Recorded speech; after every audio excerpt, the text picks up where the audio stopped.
ઉપલેટાના Patanvav road પર ભાદર નદીના કાંઠે આવેલ નગરપાલિકા સંચાલિત એનિમલ હોસ્ટેલ પાસેના કેરીના બાગમાંથી દીપડો પાંજરે પુરાયો અને કમલભાઈ મનસુખભાઈ દોશીના કેરીના બાગમાં રહેતા ધવલ મોરી નામના માલધારીએ ગત રોજ દીપડાને જોતા ફોરેસ્ટ વિભાગને જાણ કરી હતી।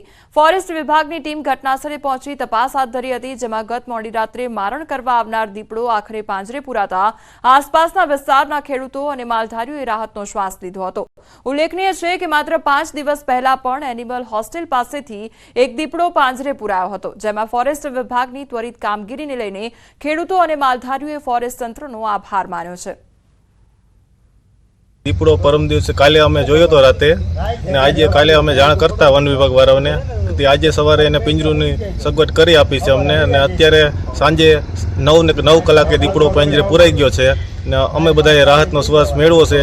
ઉપલેટા પાટણવાવ રોડ ઉપર એનિમલ હોસ્ટેલ ગૌશાળા પાસે કમલભાઈ મનસુખભાઈ દોશીની વાડીએ પિંજરું ગોઠવેલું હતું। દીપડાના સગડ અને મેસેજ મળતા આજે અમે પિંજરું ગોઠવેલું તો તેમાં રાત્રે 9 કલાકે દીપડો પાંજરે પુરાયેલ છે।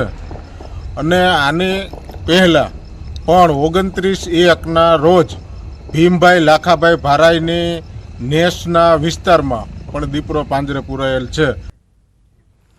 હિન્દુ હૃદય સમ્રાટ શિવાજી મહારાજની પ્રતિમાનું જાપાનના ટોક્યોમાં જાપાનના યુવરાજના હસ્તે સ્થાપન થશે અને જાપાનમાં સ્થાપન પહેલા પ્રતિમા અમદાવાદ ખાતે પહોંચશે। અમદાવાદના મેયર પ્રતિભા જૈન, ભાજપ ધારાસભ્યોએ મૂર્તિ પૂજન અને આરતી કરી આગામી દિવસોમાં રાજ્યભરમાં રથયાત્રા જશે। મહત્વનું છે કે મહારાષ્ટ્રના અલગ અલગ 11 કિલ્લામાંથી માટી લઈ જઈ જાપાનમાં સ્ટ્રક્ચર તૈયાર કરવામાં આવ્યું છે।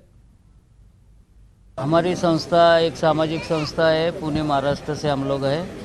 अभी इसका जो इंडो जापान जो शिव स्वराज रथ यात्रा जो चल रही है, इसकी जो शुरुआत है पूना से हुई थी। सातारा में छत्रपति शिवाजी महाराज जी के वंशज है उदयन राजे जी भोसले, इन्होंने इसको हरी झंडी देख के इसको प्रस्थान किया था। हिंदू साम्राज्यना स्थापना करनार आदरणीय छत्रपति शिवाजी महाराजनी प्रतिमा जापाનમાં પ્રસ્થાપિત થવાની છે।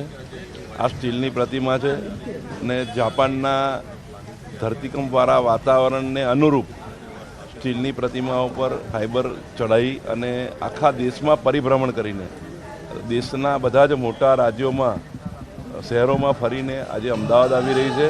આપણા માટે ગૌરવની વાત છે। સમાચારોમાં આગળ વધીએ તે પહેલા રોકાઈશું એક બ્રેક માટે।